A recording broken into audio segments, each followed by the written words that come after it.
You thought we were dead. I thought you were dead. Yeah, you did. Didn't hear from me for a while. No. We haven't been here for a while. In the words of Taylor Swift, it's been a long time coming. It has. And we're back. Bigger. Badder. And sadder than ever.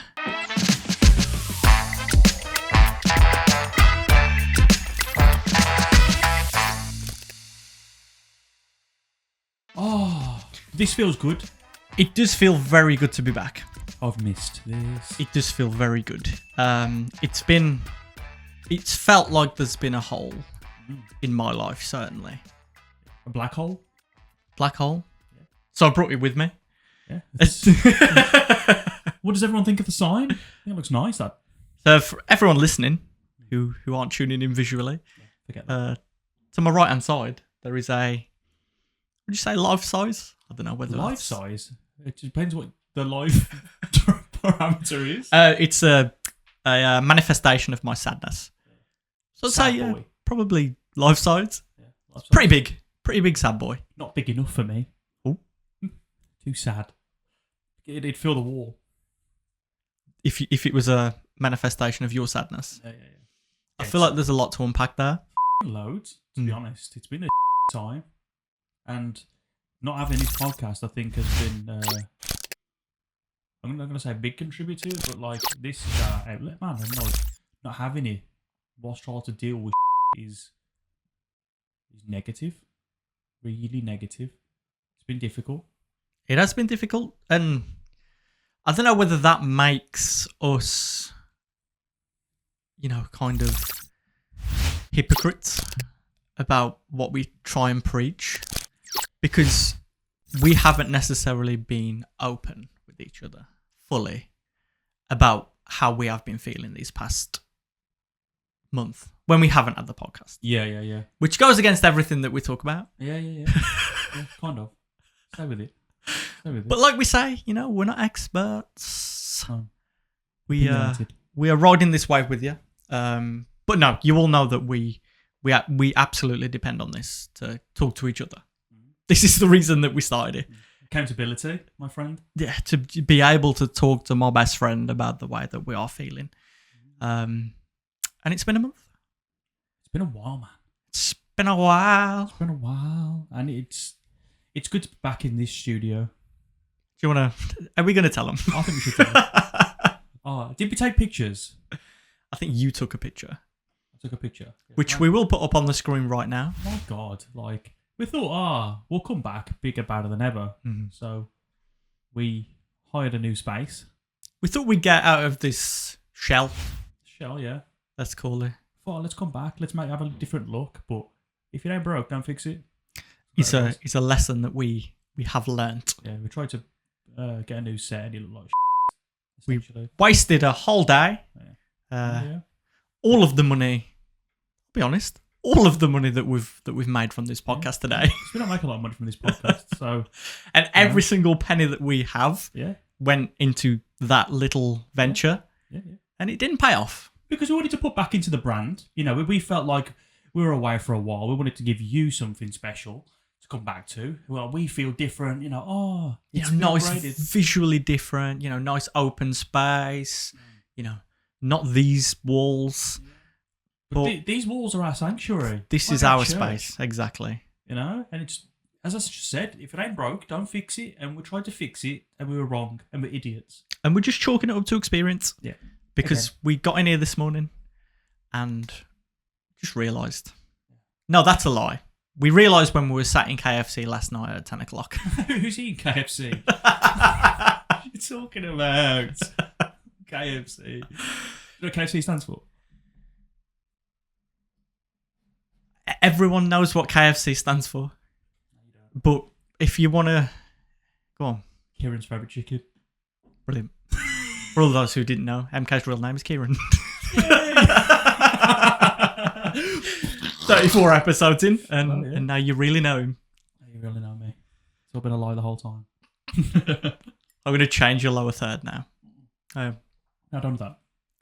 It's just going to say Kieran, big, and then underneath in brackets, favourite chicken. Do it for this episode. Okay. Fair. And it's going to come up now. You even did a sound effect, so I haven't got to put that in. Cool. Sweet. We're back in. Right. So what have you been up to? It's been a month. What have you been up to? Apart from attempting to plan a new studio and epically failing at it. Yeah. Which what this was for, by the way. We didn't just commission a random sign. Oh yeah, that's made by my good friend at Fixima, Oak Joinery Store. So if you ever your staircase renovation components, go to those guys. Because it's pretty sick. Yeah. When you showed me that, I was like, whoa. I painted it. Spot on, okay. I painted that. You did? So understand the passion and graft that goes into that. Anyway, there's the sign. Hello, big sad boy. Yeah. To be honest with you, going back into a black hole. To be honest, a lot of emptiness. Not knowing what to do. Just walk. There's more of the same walking around, down. Wanting to do things, but not being able to physically do them. A lot of lying down, just staring, thinking, pain in the diaphragm of just pain. Where do you think this comes from? Not having an outlet like this or something to occupy your time, or not having an outlet, no sense of direction. Just I suppose not having that outlet is a big factor, and change is uncomfortable. I don't know if anyone can relate to that. Like, if anything changes, or your routine's broken, it's jarring, especially when you rely on creative outlets for dopamine. It's and then when you can't physically do them because you're in this frozen frame of mind, like it's jarring. No, I completely kind of sympathise and know exactly with the way that you are feeling. You know, for full transparency, we have just had a month off. Has it been possibly even a little bit more than that? And with that, it has completely been separated from the podcast. We've done nothing. Yeah. Apart from, planning, obviously, having conversations about this, the quote read launch or whatever you want to call it. We've had no episodes to work on. We've had no social content to work on. So it has just completely been removed from our life for a month. And I've been feeling the same. Yeah. Not having... Because it's a big part of my life. It's a big part of both of our lives. It's no secret, though, but you take over more of, like, the editing, the things like that, though. So not having those into my kind of schedule has been wild. Exactly the same as you, kind of initially just like walking around, physically trying to find things to do. So when you go back off holiday, that's when you really felt it, wasn't it? 'Cause you're like, oh, I've got no podcast stuff to do. Yeah. What do I do? And it's strange. It's strange because you try and you want to occupy yourself with that time that you would normally be doing podcast things, but when it's not there, it's wild. You do just reach for anything and everything that gives you that dopamine hit and that temporary relief that the podcast gives you long term. Is that's almost permanent. That's something we love doing, but when that's not there, there's such a lack of dopamine coming from creative outlets. So my screen time on TikTok is probably horrendous. Jesus, yeah. It's probably horrendous. Like, I'd say probably 3-4 hours a day. Just scrolling because I've had nothing to do. Yeah. But to caveat that, towards the end of this period, I found myself able to find things to do. Yeah. So, there might be a lot of companies out there who've got emails from Boys Cry too.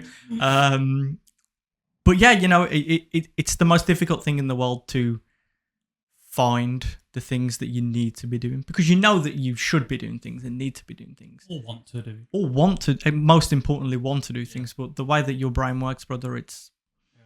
I imagine it's like if a musician's instrument breaks and they rely on it, or an artist's iPad breaks or their brushes break and they haven't got that outlet that they want to do to give them that happy satisfaction. I think it's a spot on analogy. Like, it's and I to counteract what you said there about your phone, like the endless scrolling. At the start of the month, I was on my phone a lot, but then I grew this mass hatred for my phone to the point where I would pick up my phone, I'd get angry at my phone. I'm like, this is wasting my fucking life. What am I doing? And one day I just threw my phone. I was like, this is bullshit. If I didn't need social media, I mean, like social media for like the podcast stuff, or, you know, I didn't need to, you know, just keep up with society, then I'd just have a little burner phone where you can call me or text me. Like a real drug dealer. Yeah, I can't even be bothered to text message. Mm. And it's not the persons that I'm talking to. It's like it's my closest friends, and I'm just like, my brain has got that much fog that I can't think, like I can't interact properly. I honestly I haven't been able to function properly, and it's still the same. Like having my phone open now is making me mad. Even though he's working. Yes. Oh. Well, brother, you know, we're back now. Yes. We're going to remain back. Mm-hmm. Just, you know, again, for full transparency, the reason that we decided to take some time off, well, you know, in part, it wasn't that we decided to take time off. It was life was just lifing. Yeah. You know, we don't do this full time. Yeah. We work full-time jobs. We have lives to run, you know, households to run, as well as working full-time. And fitting this in can be difficult. Yeah. And if something comes up, which means that we can't commit to this on the weekend that we normally would, it just doesn't happen. Yeah. It can't. And that was the situation that we were in. And, you know, one of the main reasons that, you know, that mood at the start of things descended to where it did. But, brother, listeners' views, we're back. Back. We're going nowhere. And I want to give you a gift. I want to give you a gift. Rising friends, Dan, wake up and smell the coffee, my friend. Is that what I think it is? It is. Is that our Rise coffee box of the month? It is. Let's have a look. Someone's excited. Oh, and much like every box that we get through the post from Rise, it contains 2 bags. That's right, 2 bags. I can smell it. It's 2 bags from independent roasters. And this month, we are partnering with Midlands-based roaster Bear. And the Bear. That was my dad's nickname. And he loved coffee as well. He did. Delicious. Well, I've got something else for you as well, mate. Go on then, mate. A nice little treat to go with your coffee. There you go. Goodness. Dan, I'm going to open this right now. What's the code? 30% off your first 2 boxes. Use code BoysCry2 at checkout. Rise! And friends. It was supposed to be a studio warming gift. Okay. Because, you know, we're moving into a new studio. I wanted to, you know, give you something that you could, you know, put a bit of you on the walls. Right. You still can. Okay. You still can do this. But, you know, there's a double meaning behind this gift. Because I want to give you this because this was the last time that before the podcast, that we worked together on something and saw it through. Right. You know, we committed to it. We made it happen. And I guess I just want to give you this. So if ever there is a moment when we need to step away from the podcast for whatever reason, it's not going to happen. It's not going to happen. It's not going anywhere, ever. Look at this and know that we will pull together again. We will get back to it. And whatever, you know, we will do anything in our power to complete it, to make it happen. So, the gift. Here he goes. I'll keep entertaining the audio listeners while he's put his bag under the camera. No one cares about your technical talk. Anyway, here it is. And is it a Tesco bag? It's a. I was going to say in Boys Cry 2 fashion. It's wrapped in a bag for life. Pikey daddies. This one's Tesco instead of Home Bargains like the last one you gave me. Yeah, that's it. So here you go, mate. There's 2 things in there. And, you know, this isn't going to mean anything at all to our listeners. But don't alienate the audience, Dan. But this means something to you. Oh, man. Look how crisp that is. How beautiful is that? Single pages as well. Okay, so For our listeners And viewers. and viewers, this is the first feature film that we wrote together. And if you're a producer out there, always working, that's amazing. Thank you. No, it's all good. So this was the only feature film that myself and MK have worked on, completed. Like on the daily. Who Killed the Video Star? Who Killed the Video Star is the title. Largely inspired by the last ever remaining Starbucks. Blockbusters Starbucks. Thinking about coffee because he's empty. Oh, yeah, look at that. And yeah, that was just some visual That's artwork. the we movie did. poster. This is going on the wall. And that was my intention, to give you the visual artwork, to put up on your side of the studio. Amazing. Bit of your personality. Yeah, And, man. Thanks, brother. No, it's all good. It's all good. Gift there. It's well made, that is. It's nice. Very nice.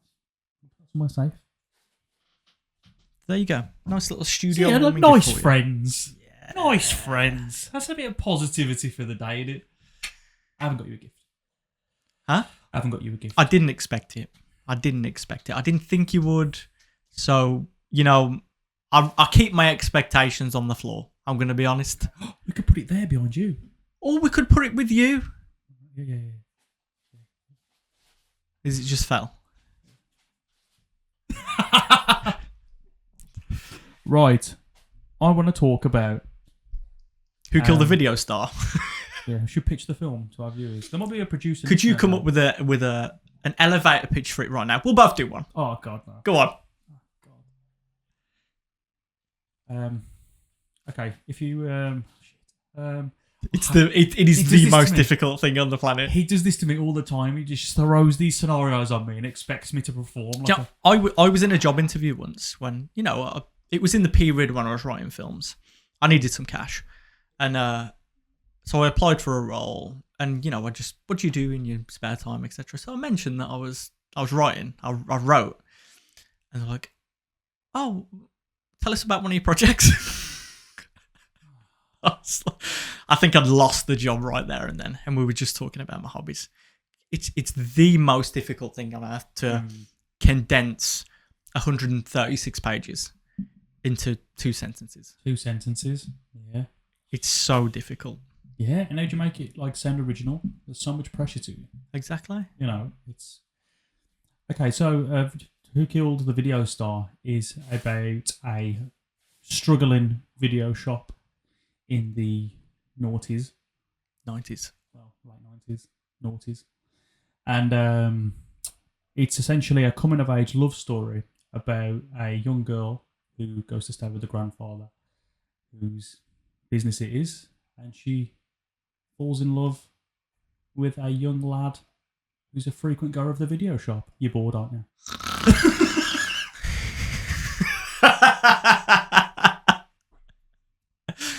If there is any producers out there watching, I am sorry. I don't blame you. Go on then. Pitch the film.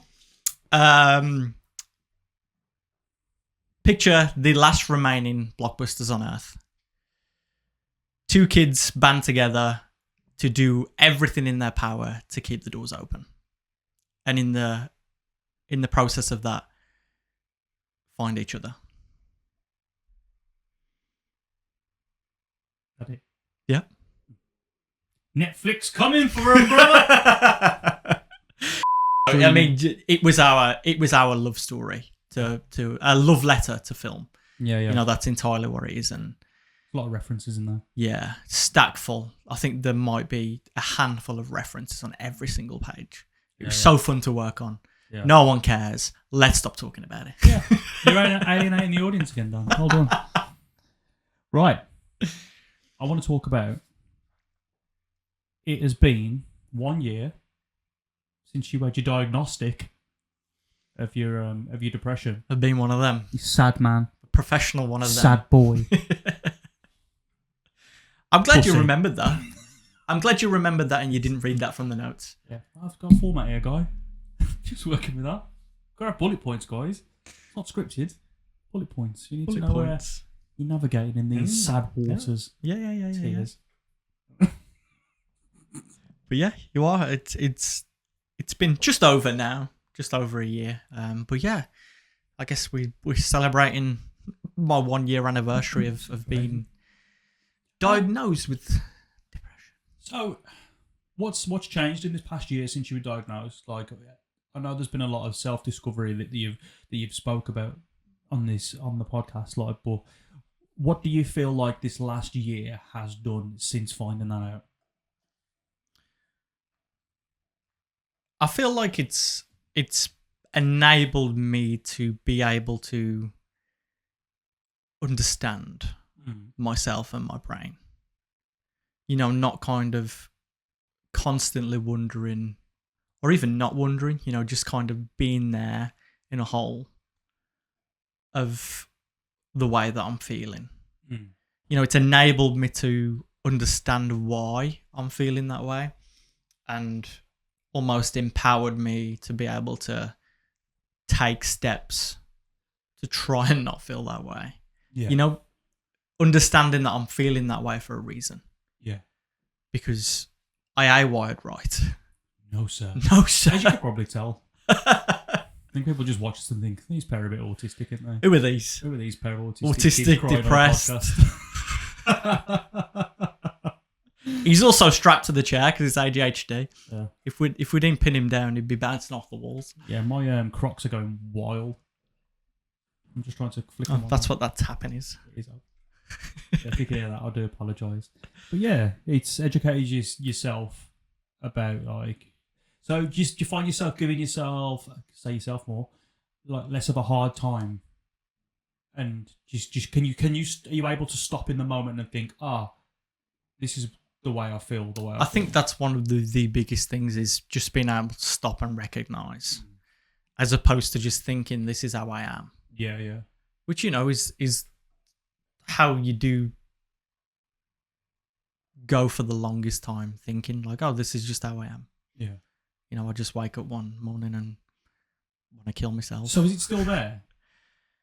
Like, I mean, I guess it'll never leave, but be the power of being able to understand and being able to take steps that I have almost recognised over the past year that kind of work for me. I mean, just to kind of, I feel great. I've had a great couple of months, to be honest. I think ever since the last time that we spoke about me being in a hole on the podcast, I've been phenomenal. Good. I know the when you had a bad time. You can't all have it all, can you? But yeah, no, I've been great. I've been feeling great. I've been doing great. And yeah, it's recognizing the things that you know work and know will be able to put you in a better frame of mind. You know, even little stupid things like, you know, if I catch myself feeling a little bit lost or down or drifting, if I'm in my office, you know, sitting there realizing, let me just put a little bit of music on. You know, let me put a little bit of Taylor Swift on. Yeah. And, you know, just being able to sing along for 5-10 minutes instantly boosts your mood. Yeah. Instantly. You know, in the same breath, just taking yourself outside, going for a little walk. Yeah. Whether it's on your own, whether, you know, you take your animals or whatever, or your partner. Just get outside, man. Let that sun hit your face. And even if it's not the sun, let that rain hit your skin. Yeah. Because it transforms the way that you are feeling. I love that lately. Like, I've been doing a lot more. I've started to actively run. Yeah. In the woods. I did actually lose a bit of weight, which was quite good. Going out for a run, especially in the rain, there's something very therapeutic about running in the forest in the rain. It's very dramatic, but in the best sense. And yeah, took the SHAKTI mat out there and just relaxed out there, and just all you can hear is the birds and just the wind every so often. It's nice. Really. That's something I've done more of as well, and this isn't like a plug or whatever. I mean, it kind of is, but not at the same time. Like just taking my SHAKTI mat outside and letting the sun hit my skin whilst I'm lying on my SHAKTI mat. Yeah. It's just I fall asleep. Yeah. You know, just fall asleep out there. Yeah, I wake. I set a timer so I ain't, lying Peeling there. yourself off like nails. But wake myself up snoring because I'm that relaxed. Yeah. You just go to such a deep, relaxing place. Yeah. Oh my god, it's incredible. I love it. I've been doing it. I did it so much before I went away, and like this past month as well. Like it's something I have actively relied on. If I begin to feel a certain way, in my chest, in my stomach, first thing I'll do, grab my mat, go outside, lie there for half an hour, silence. Does wonders, man. It honestly does. It's so underrated. Just getting outside. Yeah. And you touched on there as well. Just taking yourself out for, whether it is a run, whether it's a walk, physical activity. Yeah. Getting the blood pumping. Get out, man. Get the sun on you. Yeah. Breathe. Just get off your phone and go for a walk. Like, and everyone's not going to enjoy the traditional methods of physical activity, like going to the gym, lifting weights, doing cardio on a machine. But that's why it's amazing that you said that, you go into the forest for a run. Yeah. Like you've never said that to me before. I imagine it's something that you've recently found, but it works for you. It works. It works because you and you tell listeners, the watchers on the podcast, that you hate the gym. Yeah. Hate it. But you don't hate the forest. I like it. Like that's a bit of me though. It's some of my like core, I don't say values, but like I'm a very outdoorsy person. You're a bit of a tree hugger. Yeah. Yeah. I am deep down. And just being out there, and like my excuse before was like we're going for a jog. I just had to run on the concrete and smash my knees up because that's what happens. But when you're out there running on the dirt, like on the track, you're going different. You're going up and down. It's different constantly. And I feel like that's because it's my brain. The track's always different. There's hills. There's variation. It doesn't become mundane. Exactly. It's different. And it's just you in that space. There's no one. There's no cars. There's no people watching you run down the street because I've got the anxiety of that, of cars beeping at you and looking at you, rubbernecking, watching my fat hips wobble as I run down the street. Run, fat boy, run! You need to go on, lad. That'd be the worst one. Go on, son. Even though it's encouragement, there's a little bit of you're saying I'm fat. Yeah. You're saying I'm fat, and you're not really saying good for you. You just wanted to say you're fat. Yeah. But good for you. Yeah. Yeah. Forest is very good. Can't recommend it enough, to be honest. It's I do enjoy it. Up and down the train tracks, steps. Rocky. 10 times over the bridge, 10 times up and down again. Carry on. Amazing. It's good. Yeah. You do look good. I looked better a couple of weeks ago. Look, just take the compliment. Thanks. Let's try again. Right. You look good. You've lost a bit of weight as well. I have. Yeah. Thanks for noticing, mate. Yeah. Feels good. Couple of LBs. Yeah, no, it was £11 in 4 weeks, but I put £1 on this week. In the essence of accountability. Yep. Yeah, £10 in 4 weeks. It's not too bad at all. In the essence of accountability. Love it.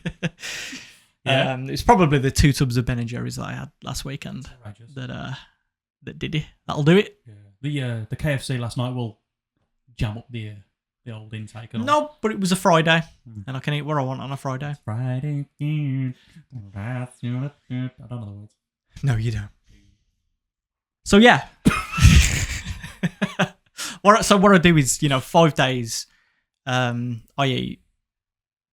I'll kind of fast till about 12 p.m. noon. Then I'll have lunch, and then I'll have dinner around 6, 7, and then that'll be it. I won't eat then the next day till 12 p.m. Yeah. I'll have a green tea after lunch, green tea after dinner, and then I've just upped my cardio 30, 40 minutes a session. Good lad. 12, 15 kilometre cycle, and then, a little bit of weights as well, but nothing like mental. Keeping Saddle things. sore off that bike. Huh? Saddle sore. Oh, mate, my knob went numb the other day. You sat on it? Well, I must have, like, the way that the saddle was, I must have, like, you know, when you gooch, your pipe runs all the way down. I must have, like, been sat, like, on my pipe. Is that, I don't know whether this, obviously not the right terminology. Pipe? The pipe that's, like, the extension of your shaft that goes inside of you. Yeah. The saddle must have been pressed up against that hard. Do you not wish that, like, imagine if, like, do you ever feel it sometimes, right, and think, if that was elongated, like, so we've all got it in us. You want it in you by the sounds of it. Anyway, yeah, I had a numb knob. A numb knob? From the saddle. Can we put that in the title of the show? Numb knob? Numb knob. Probably not. Nah. Feel like my episode. Saddle sores. Saddle sores. Yeah, it was numb. It was like, I was scared for a moment that I was going to lose it because it was like cold as well. I think all blood had ceased from the flowing of the area. Anyway. Numb knob. Numb knob. There you go. Numbknob.com. That's the thing. So they're the positive things. Spin on that. From the past year. Yeah. So what else? But I think, you know, over the kind of course of the year, the one horrific thing is the hair. Hair. Thinning. Like, yeah. Thin hair. Like, I went, you know, I get a fresh trim before we come into the podcast. And, you know, it's not really an event when I go to the barbers. You know, I'm well aware that I've got the air of a thinning 8-year-old or butch lesbian. So, you know, we don't like to switch things up. Much like the studio. Yeah. If it works, don't fix it. You're hiding it. But this is what I'm getting to. This is what we're doing now. So, you know, I'm there sat in the chair, and it's always a harrowing experience because they like comb and, you know, brush your hair in ways that you don't normally do yourself because, you know, they need to cut it. So, you know, they start parting it down, revealing things. Mate, we got towards the end of the haircut, and he reaches in his drawer and he pulls out the thinning scissors. No word of a lie. We looked at each other. Put them down. There was not a word spoken. We just looked at each other. And then he put them back. And then for the next, like, 5 minutes, it was like he was trying to hide an iron burn in the carpet. Trying to, like, cover up my brain that you can see at the top of my head now. Yeah, you're Derek. Yep. Landing patch. It's harrowing, man. I hate it when they do the mirror reveal at the end and show it me. And they're like, they want to know if it's good or not. But all I want to say is, don't show the bald spot to me. What are you doing? I think that they're showing you that to let you know that you have that, and they didn't do that. It was already there. God did that. Yeah. Hats did that. Jeans, probably. Jeans, Yeah. My granddad's dad, Baldman. They had thin hair. Thin. Like, I got good jean hair compared to them. Their hair was thin. A little bit Trumpy. Worse. Fine. Little fine hair. Baby hair. Like a newborn who's born with hair. Yeah. Like that. Thin. It's Thin it's the worst though, isn't it? So we need to do something about his thinness, to be honest, because I've been harping about my thin hair since episode 1. I honestly, I don't think I've seen your hair since you revealed that you had blonde hair. Oh yeah, that's all right. And I hope that the reason for that wasn't because of my little roast. No. It's just because the way I'm sat here, I don't like my hair that way. And also, if I do my hair as best as I can, the headphones mess it up anyway. So it just, when I watch myself back, it just drives me crackers. Can I see it? Not now. Please. No. Please. No, not doing that. It'd be like a bit of a throwback. It'd be like the first episode all over again. I'll wear my hat off the next episode. No. No. Please. Not doing it. I'm not doing it. Do you remember how funny that was? Shut up. What's he can abuse me in front Do you of the remember how masses funny again? that was? Thousands of people watch this. Thousands. Hundreds of thousands watched it on Instagram. There you go. Uh-huh. No. Go on. I'm next week. For the hundreds of thousands of people in attendance. Stop it. Go on. Oh, we're not doing it.